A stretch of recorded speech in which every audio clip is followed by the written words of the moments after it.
Bonsoir à vous tous et toutes et merci d'être là ce soir. Vous êtes venus assez nombreux pour entendre Jean-Luc Coattalem et nous vous en remercions. Alors je m'exprime au nom de l'association Ségalène de Brest que nous avons créée cette année pour célébrer le centenaire de la commémoration de sa mort, en fait, le 21 mai 1919. Et nous avons eu à cette occasion, cette semaine notamment, un colloque sur les correspondances de Ségalène qui s'est tenu à la faculté des lettres. Et je retrouve parmi vous des personnes qui ont assisté à ce colloque. Donc je vois avec plaisir que nous avons commencé à fidéliser quelques personnes. Donc c'est bien. Je vous ai à ce propos apporté le programme du centenaire, en fait, que vous pouvez retrouver facilement. Je le laisserai à votre disposition ici. Quelques petits bulletins d'adhésion, si vous voulez aussi adhérer à notre association, afin de vous tenir au courant des événements à venir qui iront bien au-delà du centenaire, bien évidemment. Je remercie, c'est pas cher, comme le dit Benoît Quinquis. Donc nous sommes plusieurs de cette association ici présents ce soir. Mireille Privat, Benoît Quinquis, Daniel Desniel, qui a fait sa thèse sur Victor Ségalène sous la direction de Yves Moreau il y a déjà quelques années. Des spécialistes pour mettre un petit peu la pression à Jean-Luc. Je remercie Laurence Bellon qui a accepté, en fait, avec la librairie Dialogue, de s'associer à ce centenaire qui n'aurait eu du sens, évidemment, que si nous avions eu aussi quelques partenaires dans Brest pour faire des événements au-delà des murs de la faculté. Et je vous remercie donc très chaleureusement de nous avoir accueillis et d'avoir permis donc à Jean-Luc Coattalem, que je ne présente pas, que vous connaissez peut-être autant que moi, puisque c'est un fidèle de notre ville, originaire de Brest, et il reste fidèle à Brest. 41 ans en plus, comme vous avez pu le lire dans la petite plaquette qui est sortie. Non, c'est une petite boutade. Je te laisse la parole et je te remercie aussi de nous avoir suivis pour ce centenaire. La parole peut-être à Laurence d'abord. Merci beaucoup. Merci, bonsoir à toutes et à tous. Merci de votre présence nombreux pour cet événement à la librairie qui va se dérouler exceptionnellement sous forme de conférence ce soir et non de rencontre. Je vais juste dire quelques mots pour présenter Jean-Luc Coattalem et ensuite je lui laisserai la parole pour qu'il nous parle de Victor Ségalène. Alors merci beaucoup de votre venue à Dialogue. Donc quelques mots rapidement, comme Sophie l'a dit, vous avez des racines bretonnes et même brestoises, mais vous êtes né à Paris et vous avez vécu une partie de votre enfance en Polynésie et votre adolescence à Madagascar, des longs séjours qui vous ont donné le goût de l'ailleurs et du voyage. Alors aujourd'hui, vous êtes journaliste, grand reporter pour le magazine Géo et écrivain voyageur. Vous êtes l'auteur de nombreux romans et récits qui se déroulent dans le monde entier. Vous avez également écrit sur Paul Gauguin et puis ce superbe essai, Mes pas vont ailleurs, sur Victor Ségalène, pour lequel vous avez reçu le prix Femina Essai en 2017. Et qui est une biographie, une superbe biographie très personnelle de Victor Ségalène. Et c'est donc à ce titre aussi qu'on a le grand plaisir de vous accueillir ce soir pour cette conférence intitulée donc L'étrange Monsieur Ségalène. Et donc je vais tout de suite vous laisser la parole pour eux. Eh bien, merci à tous. Merci d'être là. C'est toujours un plaisir de venir à Brest et dans la librairie Dialogue. Effectivement, Victor Ségalène est une personnalité brestoise que vous connaissez. Alors, je dis Victor Ségalène, je sais qu'il est d'usage ici de dire Victor Ségalin, mais réglons cette question tout de suite. Victor Ségalène a demandé lui-même de s'appeler Victor Ségalène, son Victor Ségalin étant trop biographique, étant relevant de l'état civil. Et au moment où il va publier Stèle, en 1912, il écrit une lettre à son père en demandant que son nom soit celtisé. Il veut un nom sonore. Il pense que cette dernière syllabe résonne comme une sorte de tambour. Peut-être fait-il, en faisant allusion à ce nom sonore, peut-être fait-il allusion à Paul Gauguin qui, lui, voulait, disait-il dans sa correspondance, avoir une peinture qui soit aussi sonore que des sabots dans un chemin creux. Je pense que Gauguin a réussi cela et Ségalène a choisi son nom. Il a choisi son nom d'artiste et puis il a choisi, comme on dit en Afrique, avec ces masques qui ont été utilisés dans des cérémonies, ces masques qui ont été dansés, eh bien, Ségalen est le nom dansé de Ségalin. Victor Ségalen est un personnage complexe et je trouve que intituler cette petite allocution, l'étrange Victor Ségalen, lui va tout à fait. C'est d'ailleurs très surprenant qu'il soit aujourd'hui, qu'on fête aujourd'hui son centenaire, puisque lui-même, je pense, n'imaginait pas un tel succès, une telle prolongation. Rappelons que de son vivant, il n'avait publié que 3 livres. Il est mort très jeune, à 41 ans. Il n'a publié que 3 livres dans une indifférence crasse, totale. Le premier étant Les Immémoriaux, publié à compte d'auteur sous le pseudonyme de Max Anelli. Il a essayé de briguer le Goncourt. Il n'a pas eu une seule voix au prix Goncourt. Le deuxième, c'est Stèle, 1912, publié à compte d'auteur. D'ailleurs, le premier, Les Immémoriaux, c'était le cas. Et avec cette mention particulière, un tirage non commis à la vente, disait-il. Il n'envisageait pas de vendre ce livre. Et le troisième, Peinture, 1916, avec un bandeau dessus, que je cite approximativement de mémoire, où il disait « Rien à voir avec l'actualité de l'époque, 1916, c'est Verdun », et lui parlait de peinture chinoise. 3 livres qui passent à l'as, si j'ose dire, même si autour de lui, un certain nombre d'intellectuels, un certain nombre d'artistes ont reconnu son travail, ou en tout cas ont été intéressés par son travail. Et il est un familier, même s'il n'aime pas tout à fait cet homme, il est un familier de Paul Claudel, il est un intime de Debussy. C'est un Nietzschéen convaincu, il n'a pas rencontré Nietzsche évidemment, mais il est proche aussi de Saint-Paul Roux. Saint-Paul Roux qui, vous le savez, avait son manoir du Boultous, son manoir du Coëcilian sur la presqu'île de Crozon, qui sera d'ailleurs en partie décoré par les bois de Gauguin que Ségalen a ramenés, j'y reviendrai. Il a une correspondance assez folle, assez faramineuse, qui doit faire, je crois, là il y a une spécialiste de Ségalen qui me contredira, mais qui doit faire 7000 lettres, je crois, enfin, qu'importe, une correspondance très importante avec des gens qui comptent, mais c'est un auteur qui n'existe pas. Dans son époque, Pierre Loti est une star, Claude Farrère a eu le prix Goncourt, lui qui a publié Fumée d'opium, Victor Ségalen est insignifiant, et sa mort d'ailleurs n'intéresse qu'un cercle très restreint d'amis. Donc c'est très étonnant qu'un siècle après, nous fêtions son centenaire et que nous ayons sur son œuvre des gens aussi importants que Henri Michaud, des gens aussi importants que François Mitterrand, par exemple, ou même Emmanuel Macron, vous l'avez vu, qui, lors de son passage à Pékin, a cité par 2 fois Victor Ségalen, évoquant les briques et les tuiles d'une amitié franco-chinoise. Donc c'est un personnage qui a un destin de phénix renaissant, et c'est dû en grande partie d'abord à cette œuvre souterraine, un peu une œuvre de glacier, je dirais la partie immergée de son travail était secrète, et puis aussi à l'abnégation d'un certain nombre d'universitaires, d'écrivains qui ont pris le relais et ont fait que cette œuvre, maintenant, aujourd'hui, éclot. Elle a été à l'agrégation, et je viens de recevoir cet après-midi un MMS d'un neveu qui me dit « Figure-toi que je suis en train d'étudier Stèle, une des stèles, pour mon bac de français dans un lycée de Compiègne. » Bon, je dis que là, ça commence à devenir sérieux, parce que si un lycée de Compiègne étudie Stèle, c'est que l'animal est en train de nous envahir. Victor Ségalen est un personnage qui reste de toute façon complexe, opaque, mystérieux. Il n'a pas tout dit, il n'a pas voulu tout dire, et quand il a dit des choses, il les a parfois codées, et il les a parfois cachées. Il a une vie personnelle compliquée. Je dirais qu'aujourd'hui, on peut estimer qu'il était à la fois bic et bouc, voilà, pour résumer les choses.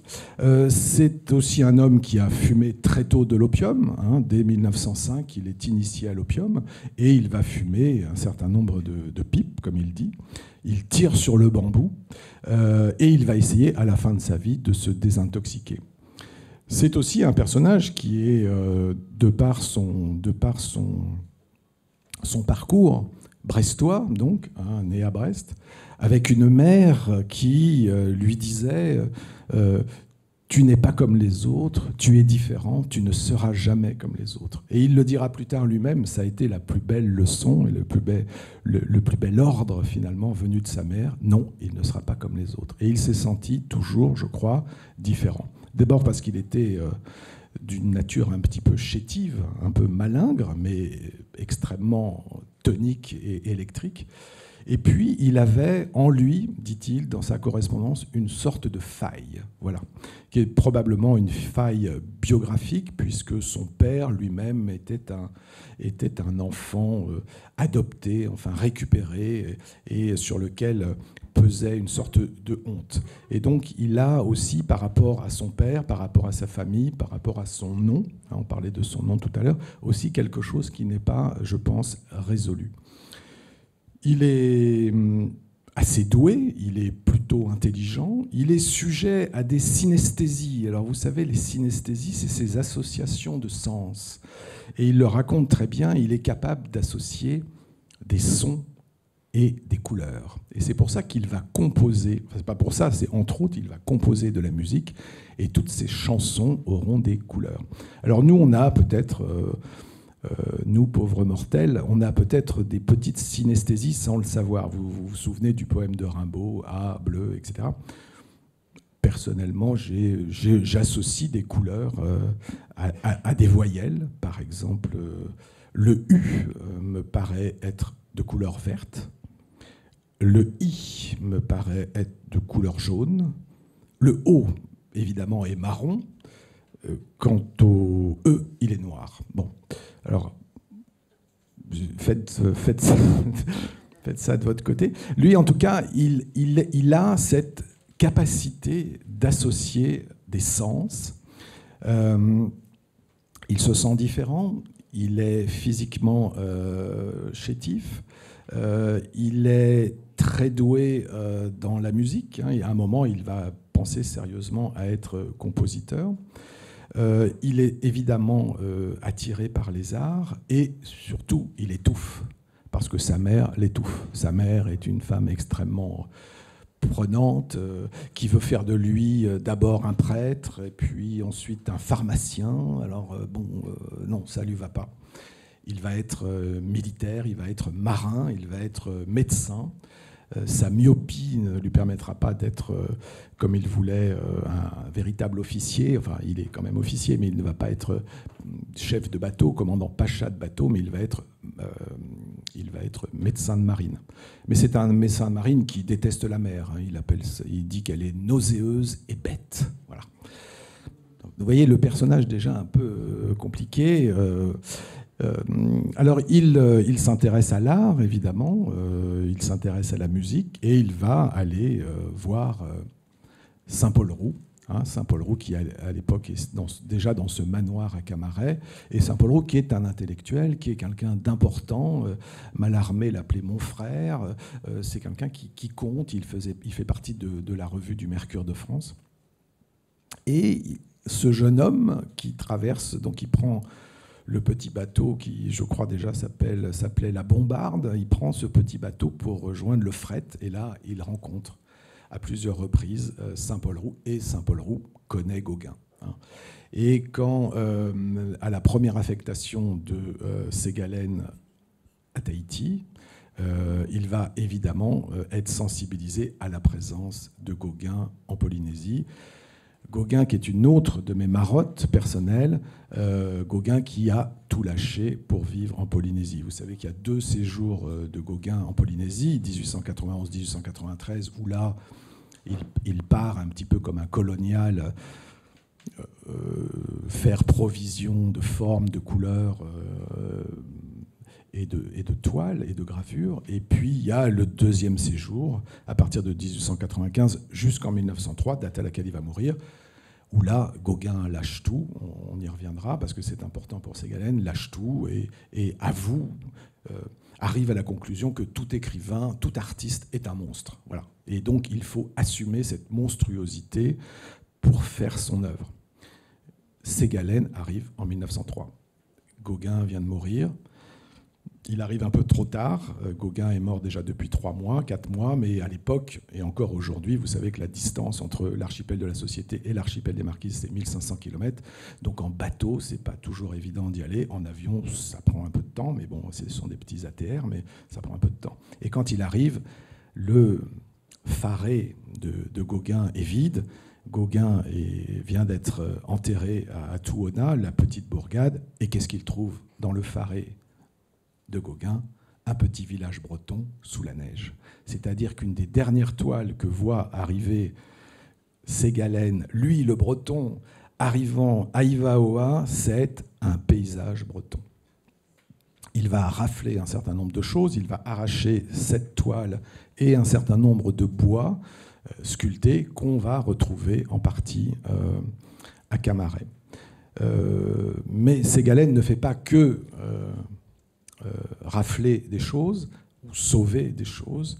Il prend conscience qu'effectivement Gauguin a ouvert la voie et que les civilisations occidentales sont en train de détruire les civilisations, les petites civilisations, les civilisations anciennes, les civilisations peu nombreuses, et qu'il y a une sorte de rouleau compresseur. Et Ségalen prend conscience de ça et commence un peu à théoriser, lors de son voyage de retour, ce qu'il va appeler l'exotisme. Alors l'exotisme, ça n'a rien à voir avec Pierre Loti, qu'il déteste, même s'il lui écrit. Ça n'a rien à voir avec Claude Farrère, ça n'a rien à voir avec tous ces romans colonialisme. L'exotisme, c'est la capacité de rencontrer l'autre. L'autre avec un grand A. L'autre qui fait que, étant tellement différent de moi, il me renvoie à ma propre personnalité. C'est-à-dire que plus l'autre est autre, et plus je suis moi. C'est par soustraction. Ce que je ne suis pas, ce que l'autre n'est pas, définit ce que je suis. Et donc, tout autre m'amène, m'apporte, me circonscrit dans mon identité et m'interroge sur ce que je suis moi-même. L'autre est étranger, bien sûr, mais l'autre fait surtout sortir en moi l'étranger que je suis, mon propre étranger. Une sorte d'angle mort. On a tous, je pense, une sorte d'angle mort sur notre propre identité. Ségalen l'avait particulièrement. Et cet autre, alors, autre pour lui, c'est tout ce qui est différent. C'est aussi le mystère, c'est aussi la surprise, c'est aussi l'inouï, ce qui n'est pas oui. C'est la fameuse, je cite souvent ça, mais la maison du jouir, donc construit Paul Gauguin à Ivaoa, qui va être reproduite en partie à Camaret. Gauguin a fait ces grands bois qu'il a sculptés et qui décorent cette maison. La maison du jouir, c'est évidemment le mot jouir, qui est un mot très fort dans la langue française, mais c'est oui, c'est ouïr, c'est jour, c'est tout d'un coup être là. Et Ségalen comprend que pour être artiste, il faut être là. Et que pour être là, nous avons besoin d'un rapport à l'autre qui nous permette d'être là. Un peu comme une chauve-souris qui, je ne sais pas si la comparaison est heureuse, mais ces chauves-souris qui, dit-on, sont aveugles, mais qui, en fonction de l'onde qu'elles envoient, reçoivent le retour de l'onde, parce que ça cogne sur un arbre, ça cogne sur un rocher, et permet à la chauve-souris aveugle de voler, de choisir sa direction et sa vitesse. Eh bien, est-ce que l'autre, finalement, n'a pas cette fonction ? Ségalen prend conscience qu'il est, à son tour, un artiste, dans la grande leçon de Paul Gauguin, et que pour être un artiste, il faut être aussi une sorte de monstre, c'est-à-dire être attelé à son travail, être attelé à sa vocation, et tout sacrifier pour parvenir, pour accéder à voilà, cet inconnu de soi qui fait que l'œuvre peut exister. Parce que si vous ne faites que reproduire ce qui existe, c'est d'ailleurs la grande leçon de Gauguin, avec la différence de Van Gogh. Entre nous soit dit, Van Gogh est à plat ventre devant Gauguin. Il faut reprendre la correspondance, regarder le séjour qu'ils ont fait en Arles. Gauguin est le maître, Van Gogh écoute. Alors après, il se tape un peu dessus, mais l'absinthe fait aussi pour beaucoup. Et Gauguin dit, il ne faut pas copier le réel, ça ne sert à rien de copier le réel. Le réel est là, il faut copier autre chose. Il faut inventer autre chose. Ne pas, dit-il, peindre à la surface de l'œil, mais au centre mystérieux de la pensée. Ne pas peindre à la surface de l'œil, mais au centre mystérieux de la pensée. Finalement, laisser en soi sourdre quelque chose qui est la matière même de l'art, de l'art qui n'est au fond qu'une vie suspendue, arrêtée, éclaircie, comprise, ou en tout cas entrevue, parce que sinon tout se déroule, tout roule et se déroule et rien ne reste. Ségalen a un choc avec Paul Gauguin et il rentre à Paris au terme de son affectation. Il fait un petit détour parce que c'est le bateau sur lequel il embarque qui l'oblige à ça. Il fera un détour sur les traces de Rimbaud où il va essayer de recueillir un certain nombre de choses sur Rimbaud et notamment des témoignages. Rimbaud qui est sa figure tutélaire, c'est d'ailleurs là. Quand Ségalen arrive, on en parlera tout à l'heure, en Chine, et qu'il rencontre Claudel, ils sont à Tientsin, au fin fond de la Chine, et la première chose qu'ils se disent, c'est bon, il faut qu'on parle de Rimbaud, là, parce que... Alors derrière, il y a Chine, non, on parle de Rimbaud, parce que là, il y a Rimbaud, il y a quelque chose dehors. Donc il va aller sur les traces de Rimbaud, il va écrire un livre, enfin un essai qui s'appelle Le Double Rimbaud. Enfin, il a écrit, mais il ne le publie pas. Enfin, je crois que Le Double Rimbaud, ça a été publié en revue, mais je ne sais plus. Enfin, bon, en tout cas, il l'écrit. Voilà. Et il se pose la question, effectivement, la question qu'on se pose tous sur Rimbaud, c'est pourquoi passe-t-on d'un état poétique, puisque Rimbaud écrit jusqu'à 19 ans ou 20 ans, à quelque chose d'autre qui est marchand d'armes en Éthiopie, avec le roi Ménélique. Et Ségalen, à ce moment-là, développe une théorie, dit que finalement c'est la même énergie, l'énergie poétique et l'énergie géographique. C'est cette même quête de l'artiste qui tour à tour passe par les mots et tour à tour passe aussi par la montagne, la plaine, etc. Comme si, d'ailleurs, parce qu'il ne faut pas oublier que tous ces gens-là, nous, ça nous paraît peut-être plus banal, mais tous ces gens-là se désolidarisent de la vision chrétienne. Il n'y a plus de Dieu catholique, il n'y a plus de Dieu... Voilà, c'est pour eux, pour Gauguin, pour Ségalen, tout ça, ça ne marche plus. Donc, mais à partir du moment où il n'y a plus de Dieu, qu'est-ce qui reste ? Alors, il reste le monde, il reste la terre, il reste cette présence au monde. Et cette présence au monde, il faut, alors on parlait de la maison du jouir, mais il faut l'incarner, il faut la mettre en mouvement. Et peut-être que Rimbaud donne cette impulsion-là d'aller en mouvement, et Ségalen, à partir de ce moment-là, alors je ne sais pas si c'est Rimbaud qui déclenche ça ou si c'est autre chose, mais Ségalen va être un formidable aventurier, un formidable voyageur, puisque revenu en France, il va donc s'intéresser... Alors, il parle déjà anglais couramment, il va apprendre le chinois, il va se débrouiller en chinois, il va devenir interprète de la marine en Chine, et il va aller s'installer à Pékin. Pékin, dont il dira qu'elle est sa ville, ma ville. Pourquoi ? Parce que c'est une ville effectivement codée, c'est une ville close, c'est une ville où il y a à l'intérieur un secret, le secret de l'empereur. Quand lui arrive, c'est déjà un peu trop tard. Les dernières dynasties sont en déliquescence. Il y a encore le petit Pouilly qu'on connaît avec le film du dernier empereur. Mais il rencontre, après avoir fait un parcours gigantesque de 10 mois avec son ami Auguste Gilbert de Voisin, il va, dont je vais vous lire parce que un petit extrait de ses lettres de Chine. Ça, c'est quand il arrive en Chine et il écrit à son épouse pour expliquer ce qu'il fait avec Auguste Gilbert de Voisin. Et de 1909 à 1910, il traverse ce qu'aujourd'hui, même en avion, on ne ferait pas tellement les distances sont géantes. Alors, j'avais coché des petites choses. Le 7 septembre, jour de la semaine entièrement ignoré. Je pense qu'il fait référence à un dimanche. Nous voici au cœur de la très vieille Chine, Mavone, tout aimée. Nous allons d'une ville très vieille à une autre plus âgée encore, Pyongyangfu, où nous avons couché il y a 2 jours. Cette ville a reçu l'empereur légendaire Yao il y a 4000 ans. Il lui en reste le souvenir et une enceinte de rempart qui s'en remontait à cette époque exagérée et cependant fort belle. Donc il raconte son voyage et il met des petites annotations de temps en temps sur sa vie, si j'ose dire. Alors, il avait une vie très réglée, c'était 8 heures de progression, 8 heures de sommeil, 8 heures de travail. Et on ne sort pas de là.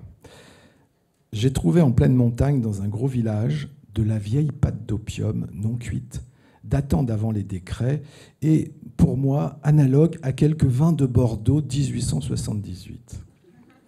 Je la ramènerai en France avec grand soin, car elle fera fureur. Il en vend éventuellement au passage. Ne compte pas sur moi pour y toucher beaucoup.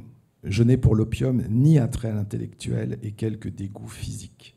Je ne trouve à l'opium qu'un seul avantage, m'assurer l'attention recueillie optimiste des gens à qui je parle. Il crée une atmosphère, mais il ne crée rien du tout dans la file de mes pensées. Une pensée en appelle une autre, qui dévie sur une troisième, puis on éprouve un scrupule et on revient à la première. Mais rien de bien neuf ne s'en évoque. Je sais meilleur gré à l'alcool et encore davantage à l'excitation pure et simple de la causerie. Quant aux besoins physiques, il se traduit le lendemain par un vague ailleurs qui manque d'entrain. Donc ça, ce sont les lettres qu'il va écrire à son épouse Yvonne, une Brestoise, qui va plus tard le rejoindre avec leur fils Yvon. Alors Yvonne, elle est assez large d'esprit parce que... Je cherche le passage litigieux.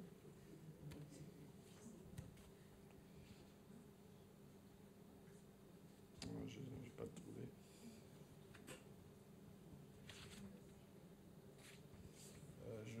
Je ne le trouve pas. Je le retrouvais tout à l'heure. Puisque donc Victor Ségalen a récupéré un de ses amis, Auguste Gilbert de Voisin, un homme très riche, écrivain lui-même, ami de Pierre Louis, et ils vont partir ensemble pendant 10 mois avec des fusils, des mules, un guide et du beurre d'Isigny en conserve, parce qu'ils tiennent à me prendre du beurre d'Isigny en conserve le matin, et de l'opium. Et ils vont traverser toute la Chine, finalement arriver sur la bordure de la Chine, aller jusqu'au Japon et revenir. Et là, Yvonne, qu'il appelle Mavone, arrive avec Yvon, son fils, et ils vont s'installer à Pékin. Et alors là, tout commence.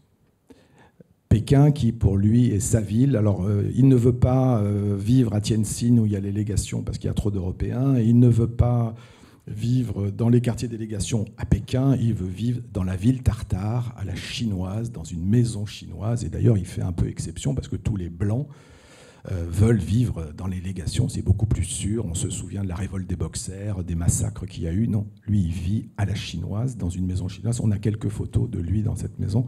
C'est très beau. Et il apprend le chinois.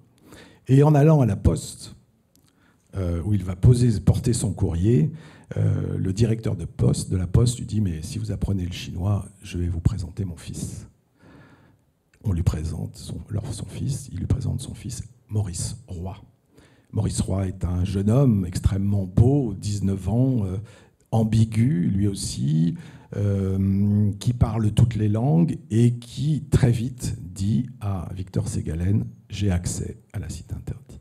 J'y entre et j'en sors comme je veux. » Alors évidemment, pour un occidental, c'est quelque chose d'incroyable parce qu'on n'a pas le droit d'entrer et ça doit être difficile d'en sortir, mais il semblerait que Maurice Roy ait accès à la Cité interdite, côtoie le régent après avoir côtoyé Guangxu, l'avant-dernier empereur avec qui il aurait eu des jeux, dit-il. Ils ont joué, ok.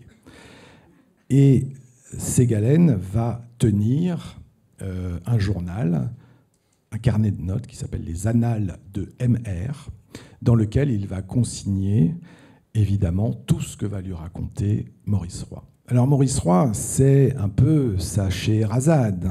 Il lui raconte des histoires, il lui enchante le monde, il lui dit que la vie est possible là, à l'intérieur, comme à l'extérieur, au dedans comme au dehors, puisque ce sont les termes qui sont employés. Il lui explique qu'il fait partie de la police secrète. Il lui explique qu'il joue, qu'il fait du théâtre et qu'il accède à des petites pièces qu'il joue devant l'empereur et l'impératrice ou devant le régent et la femme du régent. Il lui explique aussi qu'il est l'amant de l'impératrice. Et puis il lui dit ensuite que l'impératrice de Chine est enceinte de lui. Victor Segalen ne saura jamais si c'est vrai ou si c'est faux. Il lui écrit, quand il est à l'intérieur de la Cité interdite, Maurice Roy, il lui écrit une quinzaine de lettres, 12 ou 15, je ne sais plus, que j'ai eu le bonheur de manipuler, puisqu'elles sont à la Bibliothèque nationale, il faut faire une demande, etc. Et ce sont dans de petits étuis de papier avec des fleurs, une sorte de fibre comme ça. Oui, un étui dans lequel il y a une lettre pliée peut-être en 30 pliures, rouges, écrites avec de l'encre blanche. Et là, Maurice Roy raconte à Victor Segalen, qui est de l'autre côté, qui est dehors, alors que lui, il est dedans. Et comment ne peut-on pas être plus au dedans quand on est l'amant de l'impératrice de l'Empire de Chine? Donc il est au dedans du dedans du dedans. Et là, il explique qu'il vient de faire avec l'impératrice, qu'elle lui a écrit un poème, donc il note, alors je ne sais plus si c'est elle qui lui écrit, oui, c'est elle qui lui écrit un poème, donc il note le poème, etc., etc. Et il lui donne comme ça de plus en plus d'informations. Certaines sont complètement farfelues, d'autres se révèlent être assez vraies, assez justes. Et à partir de ce matériau-là, Victor Segalen va écrire son roman René Leys. René Leys, lies, mensonge en anglais, mais Leys à l'envers, c'est ciel. Le fils du ciel, et le ciel, c'est l'empereur. Donc il y a toujours un codage dans l'œuvre de Segalen, il y a toujours un double fond. Idem pour les stèles que je vais vous montrer, qu'il va commencer à rédiger à ce moment-là. Les stèles sont tirées à 81 exemplaires, 8 et 1, 9, c'est le chiffre de l'empereur. C'est un ouvrage qui fait date, d'une certaine façon, dans l'histoire littéraire européenne, puisque pour la première fois, un artiste, poète, accepte de prendre une autre forme, à la fois dans ce qu'il dit et dans la matérialisation de son livre. Et je ne sais pas si vous l'avez vu, mais je vais vous montrer. Alors malheureusement, ce n'est pas l'original, parce que l'original vaut 17 000 € dernière nouvelle. Et donc il est sous cette forme-là, un emboîtage avec ça, en principe, ce sont des os. Et voilà. Et à l'intérieur, c'est une seule feuille qui se déplie. Je ne vais pas le foutre en l'air. Et voilà. Avec un certain nombre de sceaux, et ces stèles qui copient en fait des stèles qu'il a vues au détour des chemins et qui sont, pour certaines, très énigmatiques. Donc un livre accordéon, c'est ça? Un livre accordéon. Et je vais vous en lire quelques-unes. Est-ce que j'ai fait tomber quelque chose? Ah oui, ça c'est... Stèle, publié en 1912. Je dis pas de bêtises, André. Non. J'ai un super spécialiste là aussi, donc je fais gaffe. puis augmenté en 1914. Donc vous l'avez aussi dans cette édition Gallimard, toute simple. Et je vais vous lire.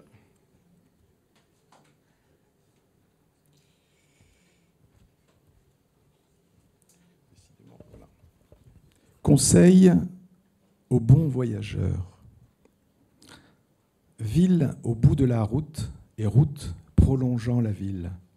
Ne choisis donc pas l'une ou l'autre, mais l'une et l'autre, bien alternées.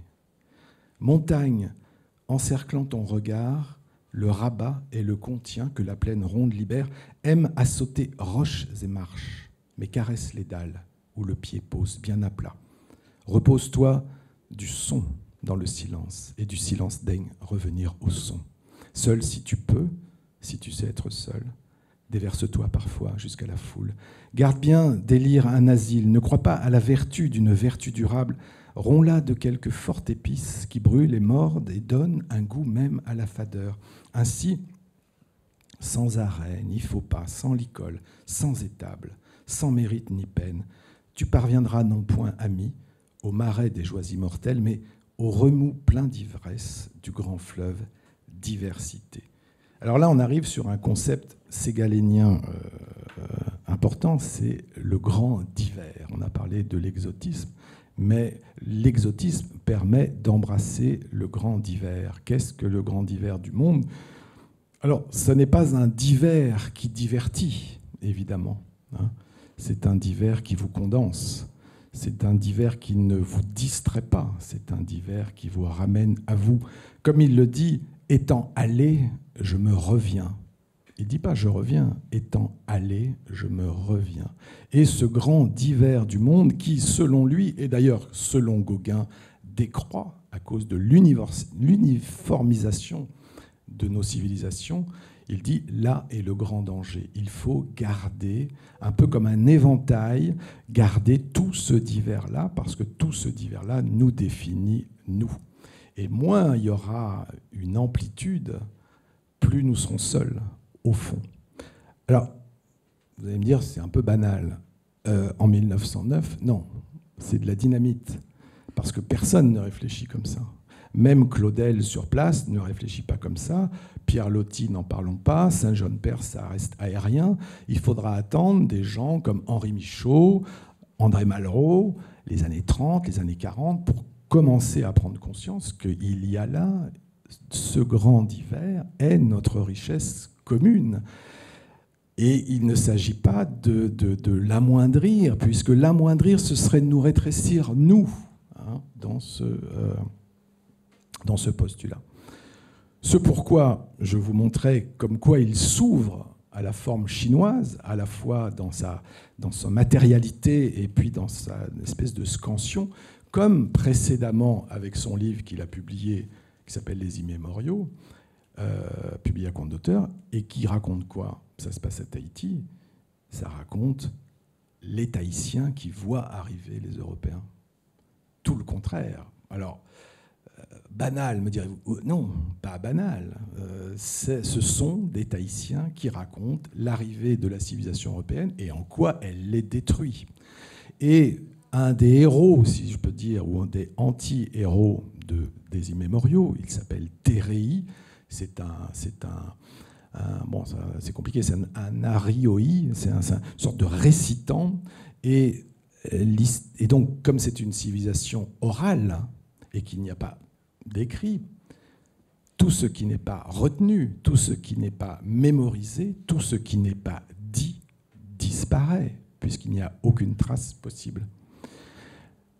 Et les Immémoriaux commencent par quoi? Par ce grand prêtre, Téréi, qui, tout d'un coup, se trompe à un trou dans les dynasties.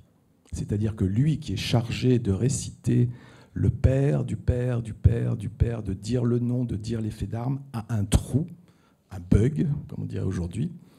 Mais perdre ça, c'est perdre sa mémoire, c'est perdre l'identité, c'est perdre le clan, c'est perdre son avenir, puisqu'ils ne savent plus, dans ces civilisations extrêmement fragiles, comment faire.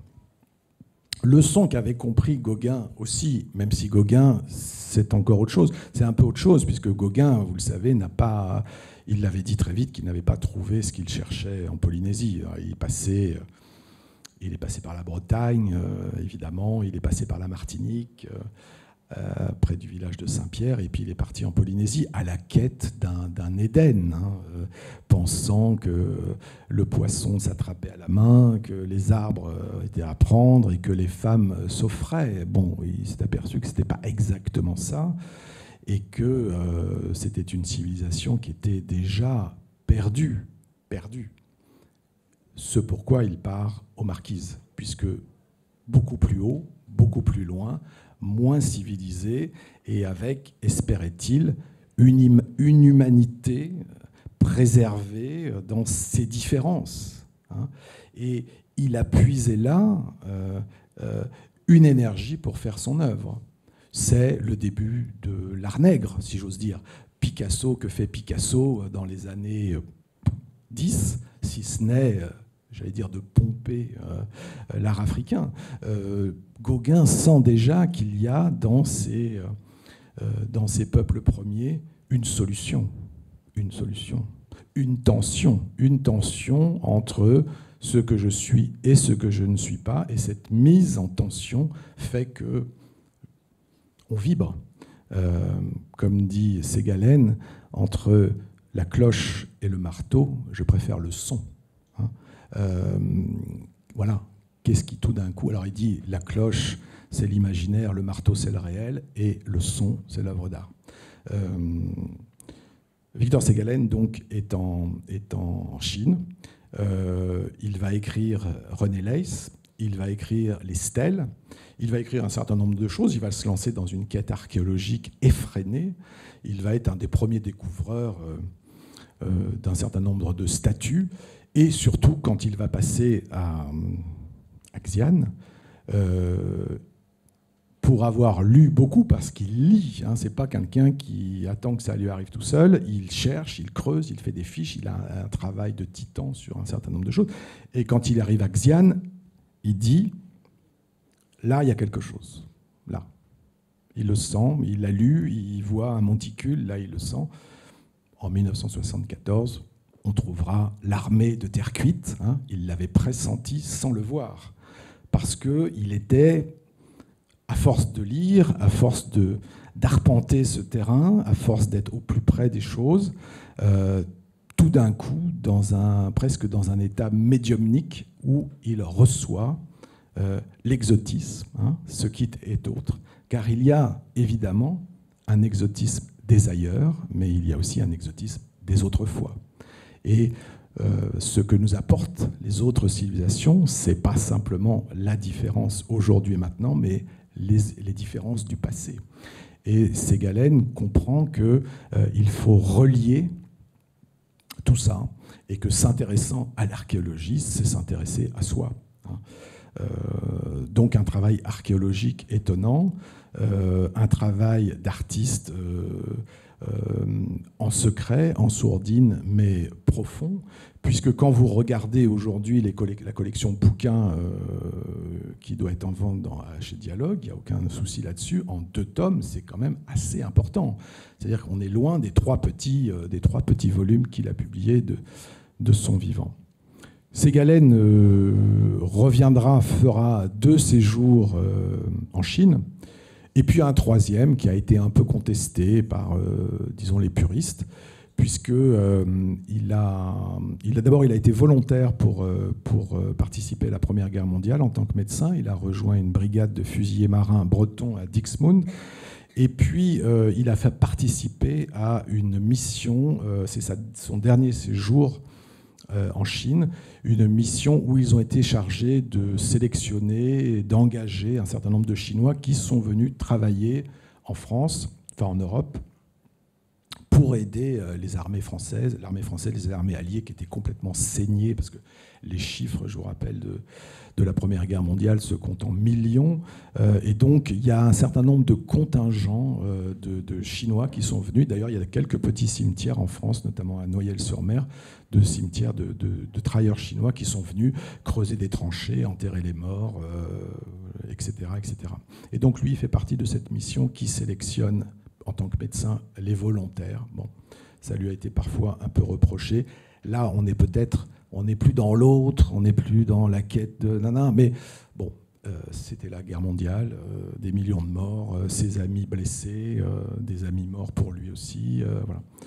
Et Ségalen revient, donc fait ce séjour-là, ce dernier séjour, et là déjà avec sa femme Yvonne, c'est un petit peu tendu, disons, et lui-même dépérit, maigrit, essaye d'arrêter l'opium, n'arrive pas à repartir en Chine, se trouve dans une impasse et plonge dans la dépression et va donc aller se requinquer au Grand Hôtel d'Angleterre, au Welgoat.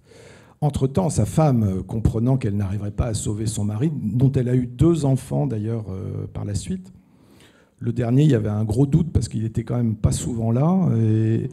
Et Renan, donc le petit dernier, qui s'appelle Renan Jean.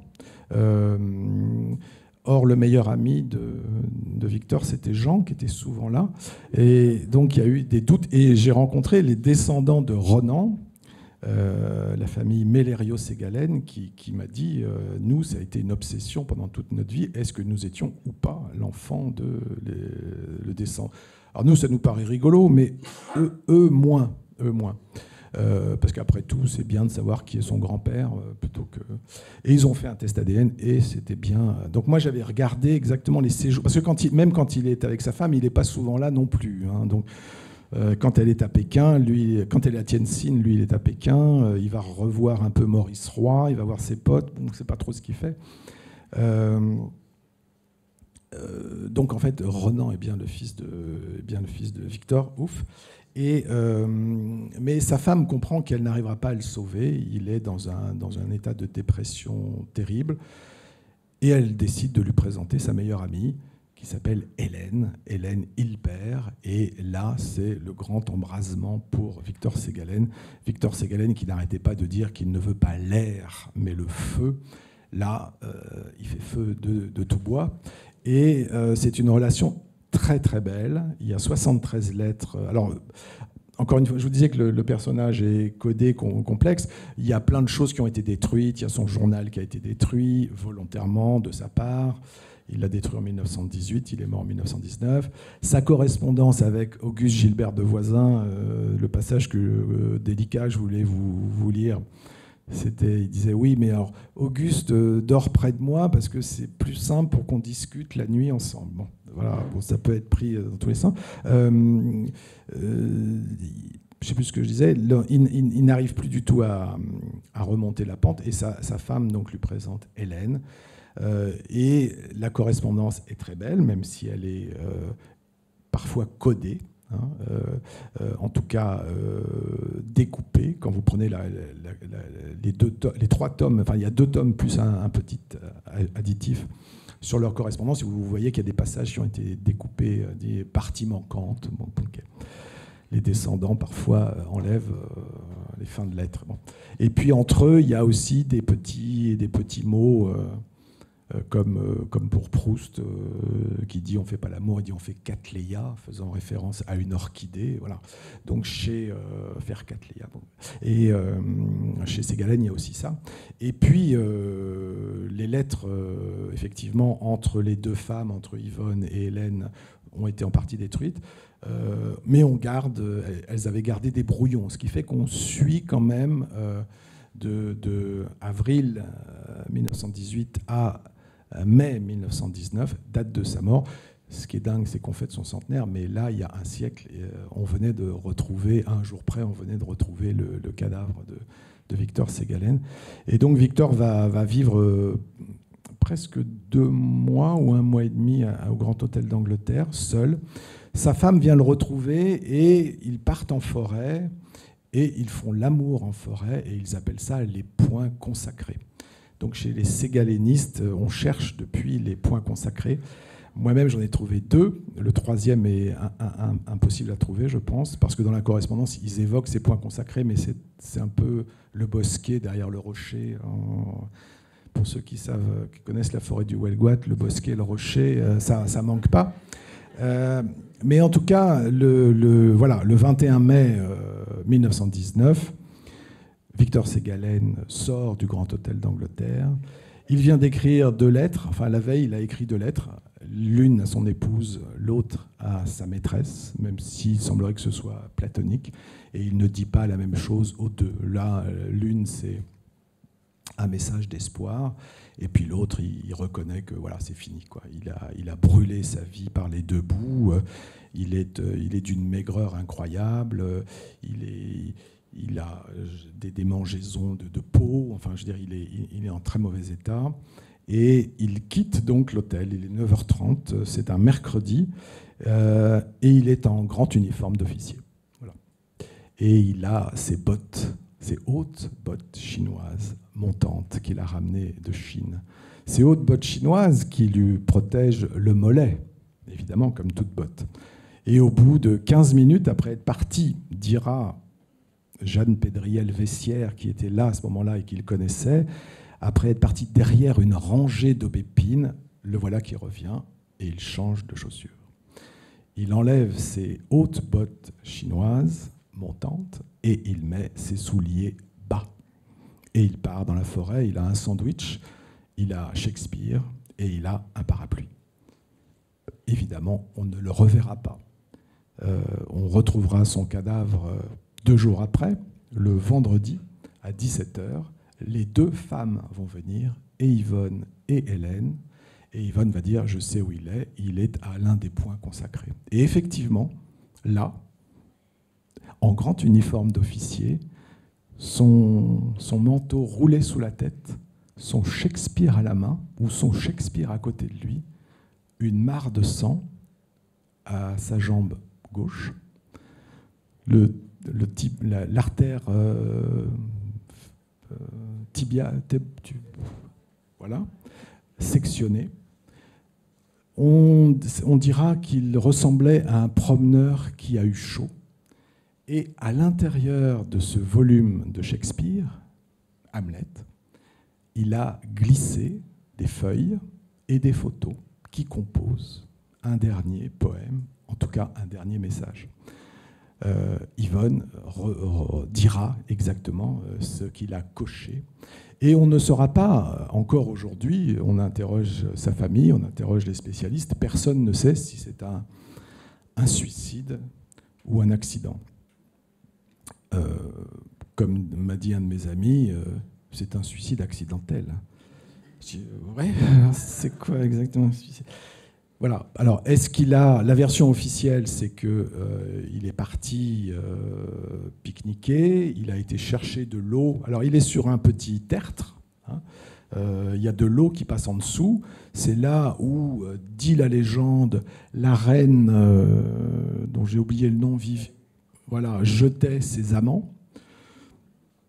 C'est une ancienne petit site celtique. Hein, et lui, il est au-dessus.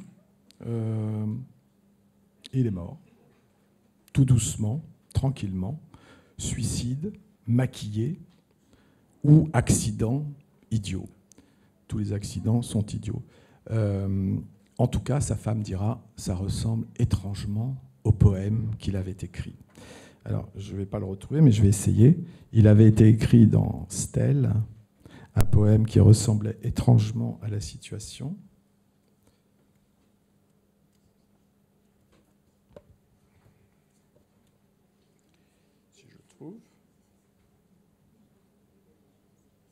Du coup, je vais en lire un autre.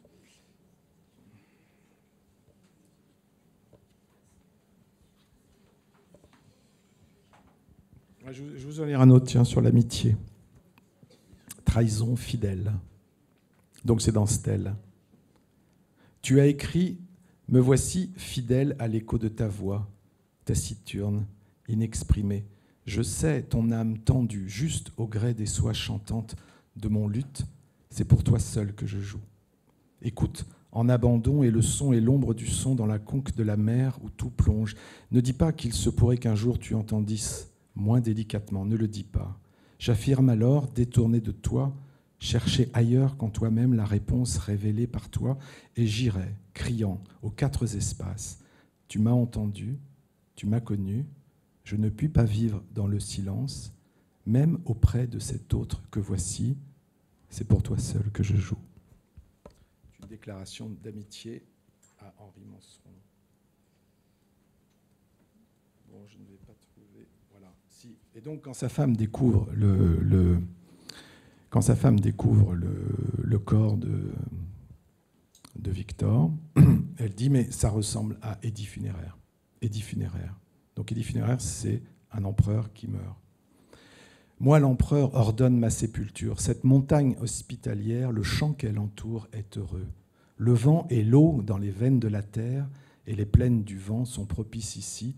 Ce tombeau agréable sera le mien. Barrez donc la vallée entière d'une arche quintuple. Tout ce qui passe est ennobli. Étendez la longue allée honorifique des bêtes, des monstres, des hommes. Levez là-bas le haut fort crénelé. Percez le trou solide au plein du mont. Ma demeure est forte. J'y pénètre, me voici, et refermez la porte, et maçonnez l'espace devant elle, murez le chemin aux vivants. Je suis sans désir de retour, sans regret, sans hâte, sans haleine. Je n'étouffe pas, je ne gémis point, je règne avec douceur, et mon palais noir est plaisant. La mort est plaisante et noble et douce, la mort est habitable, j'habite dans la mort, et m'y complais. Cependant, laissez vivre là ce petit village paysan. Je veux humer la fumée qu'ils allument dans le soir. J'écouterai des paroles. À 5 minutes à pied, à 300 mètres, au-dessus de ce petit mont, on aperçoit le village du Huelguat, et il est, lui aussi, au-dessus du vent et de l'eau, puisque le vent passe dans les arbres qui couronnent le monticule, et vous avez le bruit de l'eau. Sa femme a dit, tout ça, c'est composé. Jusqu'au bout, Victor Ségalen aura fait une œuvre d'art, y compris de sa vie. Voilà.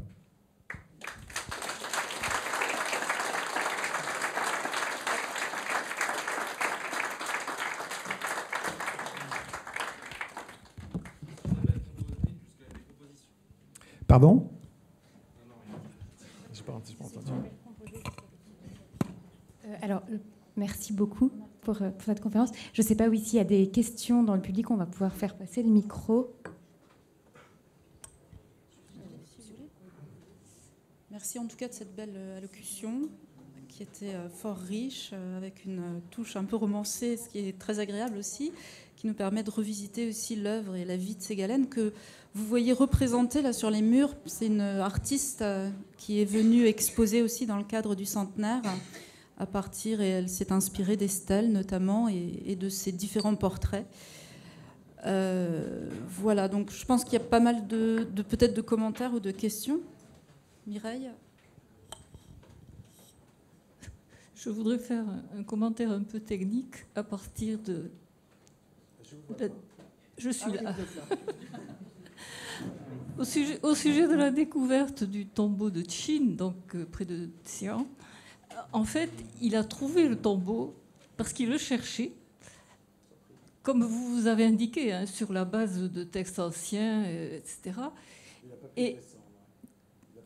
Non, c'est pas ça. C'est qu'il n'a pas trouvé tout de suite parce que les détails n'étaient pas assez précis. Et ce sont les paysans qui lui ont indiqué le nom entier en chinois, je ne saurais pas le dire. Et ils ont indiqué, premièrement, la direction, et un deuxième groupe a dit « c'est celui-là ». Et en fait, c'est un tumulus qui recouvre le tombeau proprement dit, et qui a une forme pyramidale. C'est très étrange, en trois niveaux, et qui a derrière une montagne, parce que ces tumulus étaient souvent des représentations de montagnes, et dans lequel la circulation de l'air avait une signification dans le Feng Shui, enfin, comme vous avez dit aussi à certains moments de votre exposé. Alors,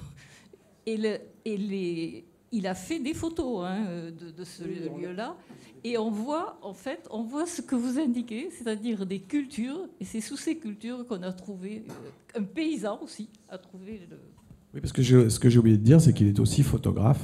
Oui. Et qu'il a photographié la Chine avec un système complètement dingue de vérascope, qui étaient des plaques de verre qu'il s'était fait envoyer, et il trimballait donc au fil des kilomètres sur ses mules. Dans le premier voyage, il a une dizaine de mules, et il a toutes ces pellicules, disons, qu'il développe le soir. Il essaye de trouver une petite ferme chinoise très obscure pour pouvoir en partie développer ses photos. Ce sont des plaques de verre. Oui, oui, exactement.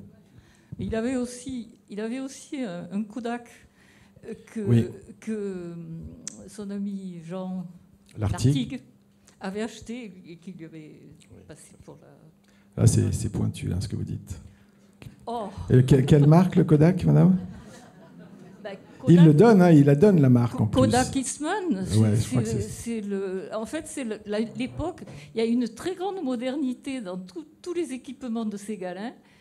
Ségalène, vous voulez dire? Je suis du Midi, moi. Mon nom, entendu. C'est Privat, mais on dit aussi Private, quelquefois. Mireille, qui est scientifique, tu n'as pas de chance, Jean-Luc, parce que nous avons des spécialistes de tous les domaines. J'ai beaucoup de chance, comme Victor Ségalène avait... Oui. Alors, moi, j'ai deux questions, deux interrogations. Je ne suis pas un lecteur de Ségalène, j'ai lu des poèmes de lui il y a 20 ans, mais la première chose, c'est sur Rimbaud. Lorsque vous avez dit « tout le monde se pose la question du passage du poète au marchand », dans l'espace littéraire, Boris Blanchot donne une autre interprétation, et vous allez voir où je veux en venir. Je crois, si je me souviens bien, pour Blanchot, c'est presque normal, puisque l'effort, la fulgurance rimbaldienne est si absolue qu'il ne pouvait pas aller plus loin. Blanchot, il arrive après. Hein. Oui. La question que se pose Victor Ségalène, il se la pose en 1904. Oui, non, mais ce que je veux dire, c'est la vie de Ségalène. Est-ce que ça ne serait pas aussi ça? C'est-à-dire cette vie si intense, cette recherche si intense qui amène forcément à la rupture. Oui, alors moi je pense en fait que... C'est une supposition que c'est une quête en fait spirituelle qui est déplacée, ce sont des hommes sans Dieu qui ne croient plus à un au-delà, qui ne croient plus à une possibilité d'une autre chance ou d'une autre vie. Donc il n'y a que ça, et étant sans Dieu, il n'y a que ça finalement. Et donc, cet appétit, parce qu'il y a quand même un appétit mystique, et chez Rimbaud et chez Ségalène, il se déplacerait sur la géographie. C'est-à-dire que la géographie devient la présence du monde, et donc la présence d'une sorte d'infini. On passe d'une quête verticale à une quête horizontale. Voilà. Et que parcourir le monde, affronter le monde, c'est affronter la réalité, cette réalité... qui passe aussi par l'autre. D'ailleurs, dans Tibet, dans son poème Tibet, qui est pour moi le plus beau poème qu'il ait écrit, il parle de l'autre au regard Dieu. L'autre devient le regard Dieu. C'est-à-dire que tout d'un coup... mais il me semble que dans Lévinas, dans Emmanuel Lévinas, il y a ça, c'est-à-dire l'autre est Dieu. Donc, bon, mais là, c'est un peu pointu pour moi. En tout cas, la référence que je faisais, c'était à la question que se posait Ségalène en 1904. Évidemment, les études rimbaldiennes ont progressé depuis. Voilà, il y a eu beaucoup d'interprétations et beaucoup de... Ma deuxième question, c'est justement, ça rejoint en fait presque ce que vous avez dit maintenant. Moi, je ne sais pas, c'est une intuition que j'ai en vous écoutant. Est-ce que le fait qu'il ait appris le chinois, qu'il se soit immergé dans cette culture, qui est une culture où je m'exprime peut-être mal, les paysages, justement la géographie, sont plus importants, on le voit dans les tableaux, que le sujet pensant. Est-ce que ça, vous qui êtes entre guillemets un spécialiste, est-ce que ça a influencé Probablement. D'ailleurs, Peinture, qui est son troisième titre, son troisième texte publié donc en 1916, ça n'est qu'un déroulé de paysages avec des mots. C'est-à-dire il veut peindre avec des mots le monde, et il n'y a pas de personnages, ou alors ce sont des personnages qui apparaissent, un peu des empereurs, des choses comme ça, mais ça n'est pas individué, si j'ose dire. C'est-à-dire que l'homme... D'ailleurs, dans la peinture chinoise, cette peinture de montagne, de rochers chevelus, etc., l'homme est toujours un tout petit microbe. Peut-être qu'il y a ça, mais peut-être aussi qu'il y a... Alors là, alors lui, Ségalen trouvait que la Bretagne n'était pas si éloignée de la Chine, en tout cas que l'Asie de notre extrême ouest. Et un des projets qu'il a, à un moment donné, mais il ne va pas très loin, mais c'est après avoir fumé de l'opium avec Gilbert de Voisin, c'est de faire un immémoriaux breton, c'est-à-dire de revenir à quelque chose de voilà. Mais sa mort, revenons à sa mort, au milieu de la forêt, au milieu de l'eau, au-dessus de l'eau, parmi les rochers, le réinclut dans un paysage. Il ne meurt pas dans un appartement, il ne meurt pas sur le front, tant mieux. Il se réinclut comme...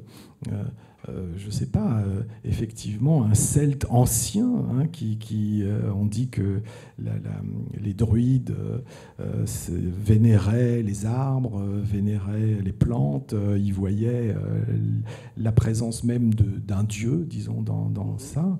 Peut-être qu'il y a ça chez Ségalen, son côté celtique au dernier moment revient, mais il n'y a pas de belle mort, mais je trouve quand même que ça a quand même de la gueule, ce qu'il fait à la fin.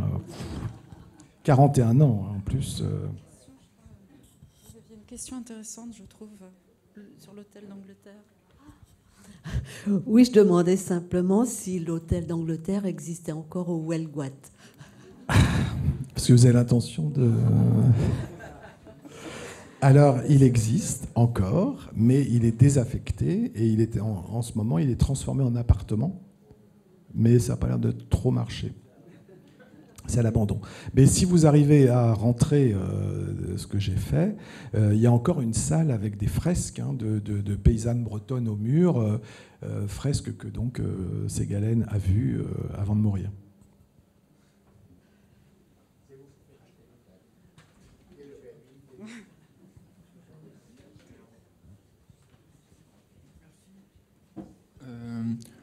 Voilà, je voulais juste ajouter un petit détail au sujet de la maison du Jouir et donc du bois qui a été acheté par Ségalen. 4 sur 5. Il y avait 5 bois, il n'en a acheté que 4. C'est ça. Et offert à Saint-Paul-Roux. Alors tout le monde pense qu'évidemment ça a dû disparaître dans la destruction. Pas du tout, ça a été vendu. Parce que Saint-Paul-Roux, contrairement à ce qu'on croit, était toujours dans des difficultés matérielles incroyables. Donc a mis en vente donc ces bois qui sont actuellement au musée d'Orsay. Voilà. Et donc il n'a pas osé le dire, Saint-Paul-Roux, donc il a attendu des années. Enfin bon. Voilà.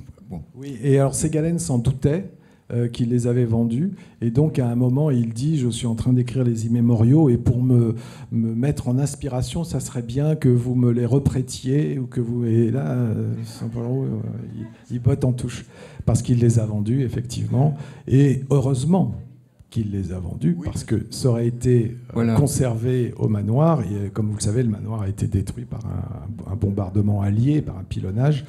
Et ça aurait brûlé, probablement. Il y a une partie quand même des objets qui ont été mis auparavant, qui ont été mis chez certaines personnes à Camaret et qui ont été récupérés, mais très peu. Comme il y a aussi quelques petits manuscrits qu'on a retrouvés chez Doucet, qu'on a retrouvés à droite à gauche. Voilà. Bon. Mais vous savez que Saint-Paul-Roux, quand il y a eu l'invasion allemande en 1940, il a pris peur et il avait écrit un pamphlet qui s'appelle L'ogre de Berchtesgaden, et il a enterré ce manuscrit aux alentours du manoir. Donc je vous incite, si vous n'allez pas à l'hôtel d'Angleterre le week-end prochain, à aller creuser autour de ce manoir pour retrouver le manuscrit de Saint-Paul-Roux. Absolument. Et là, vous allez faire la une sur TF1 et sur TBO tout de suite. Oui. Et d'ailleurs, il y a Michael Dugan, qui est donc le responsable des Amis de Saint-Paul-Roux, qui, un 1er avril, nous a fait une belle farce. Il a dit « J'ai retrouvé... » Voilà, il avait écrit quelques petites choses en essayant d'imiter l'écriture de Saint-Paul-Roux, et tout le monde y a cru qu'une heure, quoi. Au bout d'un moment, on s'est dit « C'est le 1er avril ». Enfin bon, voilà, juste pour les petits détails. Très bien. Merci beaucoup de ces...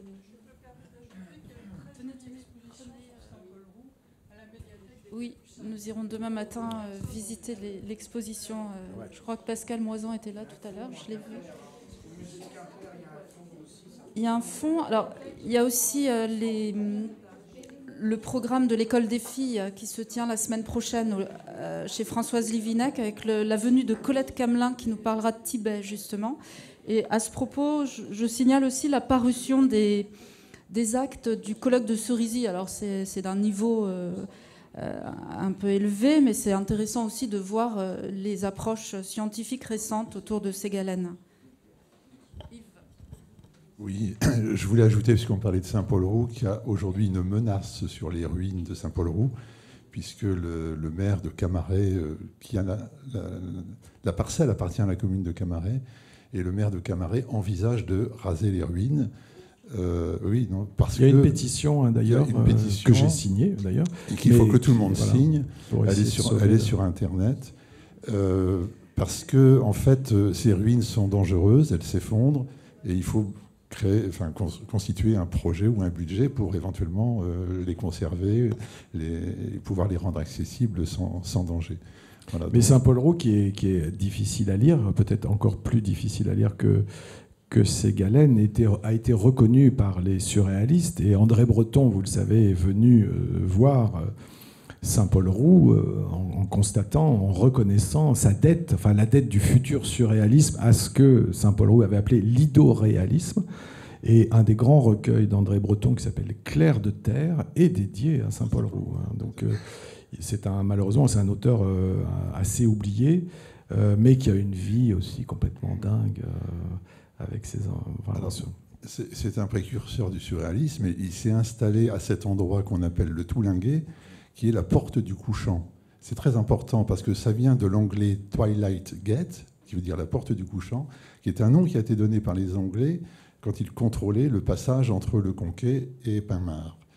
Et il a choisi cet endroit justement pour être sur un promontoire face à l'immensité de l'océan et au soleil couchant, pour méditer, pour travailler, pour écrire, etc. Et moi, j'avais compris qu'il avait installé les bois du Gauguin autour de la fenêtre par laquelle il voyait l'océan. Alors ça, je ne sais pas exactement où il les a mis. Je ne suis pas sûr qu'il les ait installés. Alors, vu l'humidité qu'il y a en Bretagne, comme vous le savez, mais qui a rien à... Parce qu'en fait, c'est des bois qui sont colorés, hein, qui sont... À Orsay, on les voit, mais ils sont déjà un peu passés. Mais à l'époque, il y avait des couleurs... Gauguin voulait faire un truc un peu médiéval, hein, avec comme des linteaux de cathédrale, un peu très... Voilà. Moi, j'avais cru comprendre qu'ils étaient là, mais ils n'avaient pas été installés. Mais la question qui se pose là, c'est un peu comme les 3 points consacrés de Ségalène, c'est qui a acheté le 5e bois? Alors, on a trouvé le gars, mais pourquoi Ségalène n'en a acheté que 4 et non pas 5?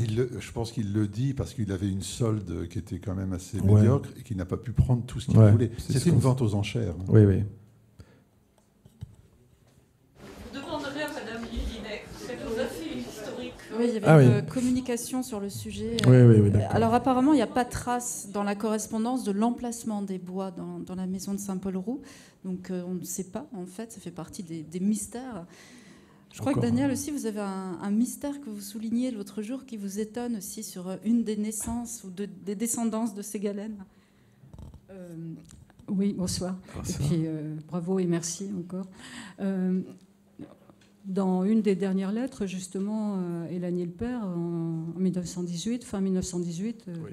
en octobre, me semble-t-il, il déclare donc qu'il a eu un enfant À Tahiti. à ouais. Tahiti. Et oui, effectivement, avec Sophie, je m'étonnais un petit peu qu'on n'en parle pas davantage parce que mais bon, je vous ai lu, hein, donc je sais que bon, il n'a pas eu qu'une Vahiné près de chez lui, il y en a eu plusieurs. Ah, le sujet vous intéresse, j'ai l'impression. Et donc j'ai l'impression que c'est quand même un peu tabou, je ne sais pas. Donc Il y a une allusion, je crois qu'il y a même 2 allusions à Oui, cet voilà. enfant. Bon, voilà. Non, mais il n'en parle pas. Un enfant naturel. Et, de toute façon, quand il est en Polynésie, il a 22 ans, 23 ans. Je pense qu'il le... Je sais pas. La descendance de Gauguin est pire encore, je crois. La descendance de Gauguin, Marquise. oui, c'est plus compliqué. Bonjour, je voudrais rebondir quand même sur ce qui vient d'être dit. Vous avez souligné, Justine, qu'il avait une solde assez médiocre et donc n'a pas pu se procurer tous les bois de Gauguin qu'il aurait voulu. Mais justement, lors du colloque qui s'est tenu, on s'est posé la question et il a été signalé qu'en marge de ces activités officielles comme médecin de marine, il exerçait aussi en tant que chirurgien de façon un peu clandestine, ce qui lui aurait permis d'arrondir ses fins de mois et trouver suffisamment d'argent pour sauver ses bois, justement. Donc, Vous faites partie du fisc, monsieur Non, pas du tout, non. Ça a été dit lors du colloque. Oui. Bon, ce n'est peut-être qu'une hypothèse, mais en tout cas, elle tient... Non, il le dit effectivement qu'un médecin qui arrive à Tahiti en 1903 et qui, lui, est censé soigner d'abord les marins, parce qu'il est médecin de marine, il soigne les marins, et ben, il a une petite clientèle à côté civile, avec des gens qui sont ravis, des colons, qui sont ravis de se faire soigner par un médecin, français, enfin un médecin... blanc, un médecin récent, formé, etc. Et effectivement, il fait quelques accouchements, il raconte 1 ou 2 accouchements, et je crois qu'il enlève des dents aussi à un moment donné. Alors, il n'achète que 4 bois sur les 5, mais il achète 7 toiles, et puis il achète des gravures. D'ailleurs, il y a une gravure qui est donnée à Saint-Paul-Roux, ça on est sûr de ça. Et puis il achète un certain nombre de papiers, de photos, d'objets, voilà. Et la palette, la fameuse palette. Donc la palette, il y a l'histoire que vous connaissez, où on a cru que le petit village breton était une toile que Gauguin avait peinte à Ivaoa, mais ça ne correspondait pas à la palette. Donc en fait, cette toile était plus ancienne, et Gauguin l'avait ramenée de Bretagne aux îles Marquises. Qui a été vendue sous le titre Chute d'eau. Chute du Niagara, parce Chute qu'elle a du été Niagara, présentée à voilà. l'envers. Voilà. Y a-t-il d'autres questions autour de cet auteur, qui n'est pas qu'un poète, hein, on l'a bien rappelé, toutes les facettes de Ségalène en font sa complexité et sa richesse. C'est vrai que ce n'est pas non plus un auteur très facile, on essaye de l'initier un peu auprès des étudiants à la faculté, à partir notamment du recueil Stèle, mais ce n'est pas non plus un des poètes qu'on appréhende le plus facilement. Voilà, en tout cas, il reste à découvrir et à redécouvrir, et je pense que l'occasion de ce centenaire a été aussi d'entendre des discours un peu croisés de spécialistes de tous bords, ou de non-spécialistes aussi, ce qui peut toujours être intéressant pour avoir une relecture d'un auteur. Et donc nous vous invitons à suivre la suite de nos événements qui auront lieu désormais en automne 2019, avec une exposition d'œuvres monumentales sur le parvis de la faculté. Et nous aurons également quelques concerts de musique jazz qu'il a pu entendre quand il est passé aux États-Unis notamment. Donc là, c'est un petit peu en marge du Ségalène mieux connu, je vais dire. Comme je le disais, l'École des filles aussi propose une programmation dès la semaine prochaine avec la venue de Colette Camelin qui s'est exprimée notamment lors du colloque. Les actes du colloque de cette semaine seront à paraître dans l'année à venir également. Et puis, je vais aussi jouer ma marchande. Si vous voulez adhérer donc à notre association et rester au courant et au fait des événements qui iront bien au-delà du centenaire, en fait, on essaiera chaque année de faire quelque chose d'autre. Est prévue normalement, d'ailleurs, une exposition des œuvres d'Yves-Marie Perron qui a réalisé à partir du recueil Peinture les peintures décrites par Ségalen dans ce recueil de poésie. Elles seront exposées normalement en 2020 à la salle des Abords, à la faculté donc des lettres. Si vous n'avez plus d'autres questions, si, un dernier commentaire. Ça sera rapide. Je voulais simplement demander si un jour on verra un musée Victor Ségalen. Alors, il y a la Fondation Ségalen à Paris, que dirige justement, que préside Colette Camelin. Écoutez, on a un bon mécène ici. Mécène, je ne sais pas, mais messager, oui. Messager, oui, peut-être. Il y a un prix Victor Ségalen de peinture qui est donné par Françoise Livinec chaque année à un peintre. Donc, il y a un prix Victor Ségalen qui est décerné à Hong Kong, je crois, dans au lycée français de Hong Kong. Moi-même, j'ai demandé à plusieurs reprises à Michel Lebris, lors de Saint-Malo, de créer un prix Ségalen de poésie. Ça n'a pas pris vraiment racine, arguant qu'il y a beaucoup de prix, que effectivement Saint-Malo, vous connaissez le festival de Saint-Malo qui est un festival formidable, mais il y a déjà 6 prix ou 7 prix, donc bon. Mais oui, créons quelque chose. Après, c'est comme Saint-Paul-Roux. Voilà, il faut un moment aussi que les gens sur place se bougent, fassent, créer des choses comme ça en disant on va créer un prix ou on crée une maison. Pourquoi pas transformer, parce que Madame achète le Grand Hôtel d'Angleterre ce week-end, pourquoi pas le transformer en centre d'art Ségalen. Mais après, il faut sur le long terme être là, investir du temps, de l'argent, de l'énergie. Et ça, moi, je suis comme vous, pas que ça à faire non plus. Non, c'est-à-dire que ça doit relever des pouvoirs publics ou d'une mairie ou du maire de Camaret. Voilà, là, c'est vraiment des initiatives locales qui peuvent être relayées après, mais si sur le terrain, il n'y a personne, on fait du bruit avec notre bouche. Là. On dit ouais, on va le faire.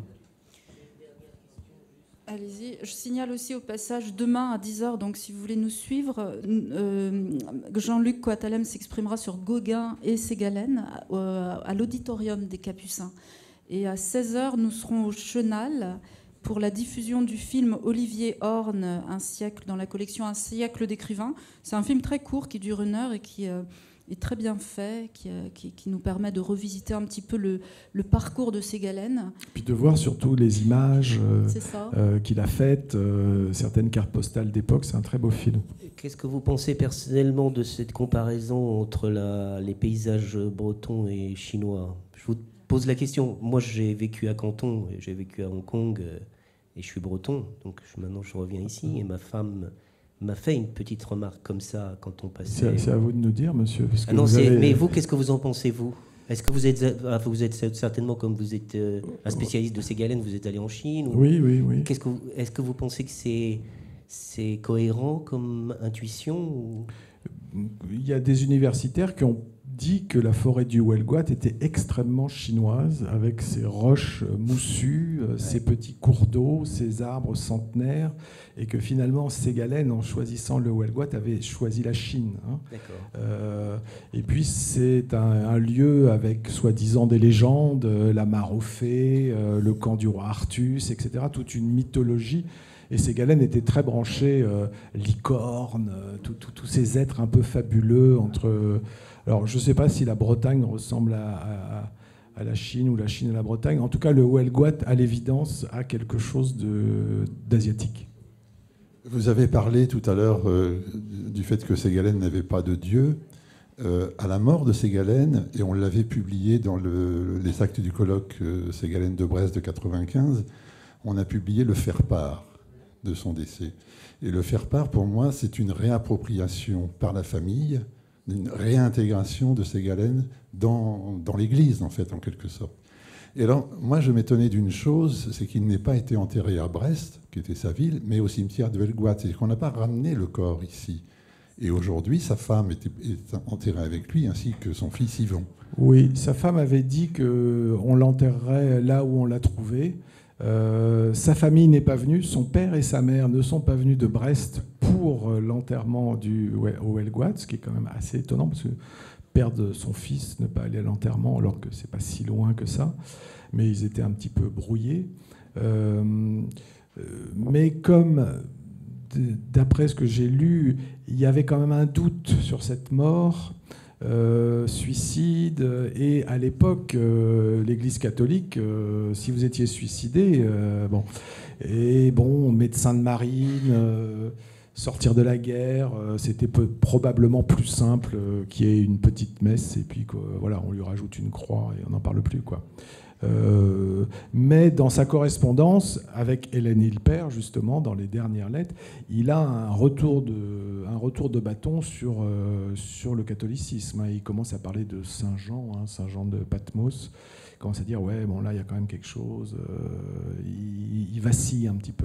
Et alors la pierre tombale est intéressante parce que c'est comme si c'était une stèle avec exactement. Et effectivement, la croix est toute petite. Ouais. Et à côté, on avait planté un arbre. Oui, c'est Hélène Hilpert qui a planté un olivier ou un chêne. Un chêne. Ouais, le chêne est mort, oui. Alors, si vous voulez continuer la discussion demain matin, on peut se retrouver à 10h. Je vous invite à peut-être vous faire dédicacer l'ouvrage qui a reçu le prix Femina et qui est sorti en poche.